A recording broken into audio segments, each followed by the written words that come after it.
रिद्धि 30 साल की हैं, लखनऊ की रहने वाली हैं। उनको काफी समय से पेट में दिक्कत है। ज्यादातर उनका पेट खराब ही रहता है। कुछ भी हैवी खा लें तो दस्त लग जाते हैं। ऐसे में उनको समझ में नहीं आ रहा कि उनकी डाइट कैसी होनी चाहिए।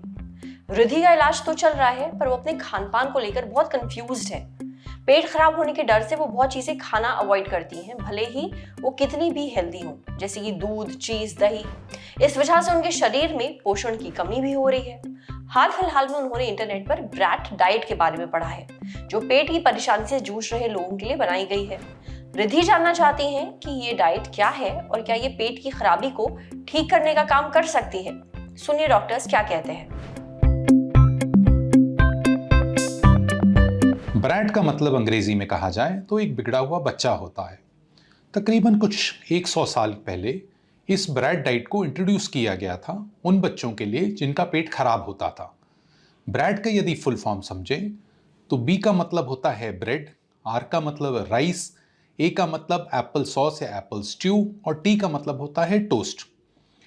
ये डाइट इसलिए इंट्रोड्यूस की गई थी कि जिन बच्चों को दस्त की बीमारी होती थी या जिनका पेट अपसेट रहता था, उन बच्चों के लिए ये खाना देने से ये सोचा जाता था कि हल्का खाना देने से उनका पेट कंफर्टेबल रहेगा, कुछ न्यूट्रिशन डेवलप होगा, बच्चा जो लूज मोशन हो रहे हैं या जिसका पेट अपसेट हो रखा है, उस बच्चे का पेट जल्दी रिकवर कर जाएगा।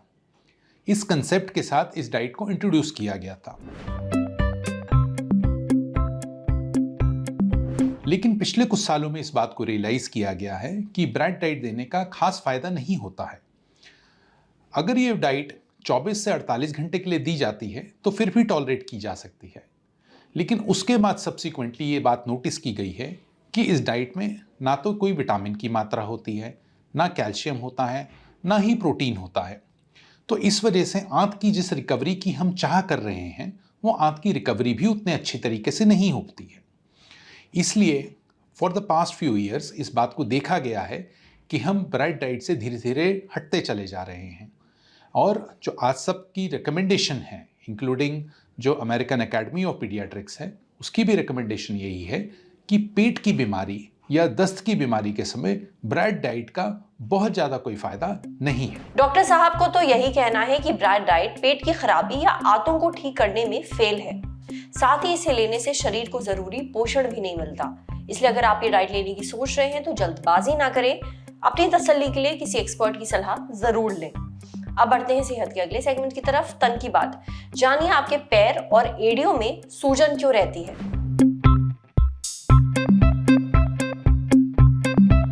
क्या आपके पैरों, पंजों और एड़ियों में सूजन रहती है? ऐसा अक्सर उन जगहों पर फ्लूइड जमा होने के कारण होता है और इस कंडीशन को कहते हैं एडिमा। अब एडिमा होने के पीछे कुछ बहुत ही आम कारण भी होते हैं, जैसे किसी एक ही पोजीशन में बहुत लंबे समय तक बैठे या फिर खड़े रहना, बहुत नमक वाला खाना खाना, ओवरवेट होना। प्रेगनेंसी में भी उंगलियां, पैर और एड़ियों में सूजन आ जाती है। साथ ही कुछ दवाइयों के कारण भी एडिमा होता है, खास तौर पर अगर आप ब्लड प्रेशर की दवाइयां या फिर गर्भ निरोधक गोलियां, स्टेरॉइड या फिर डिप्रेशन की दवाइयां लेते हैं। इनके अलावा किडनी, लिवर और दिल से जुड़ी बीमारियों में भी आपके पैर सूज जाते हैं। इन्फेक्शन और खून जमा होने पर भी ऐसा होता है।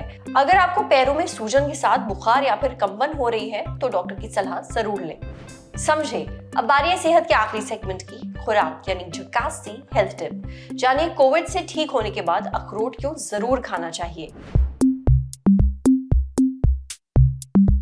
कोविड से रिकवर कर रहे हैं तो अखरोट जरूर खाएं।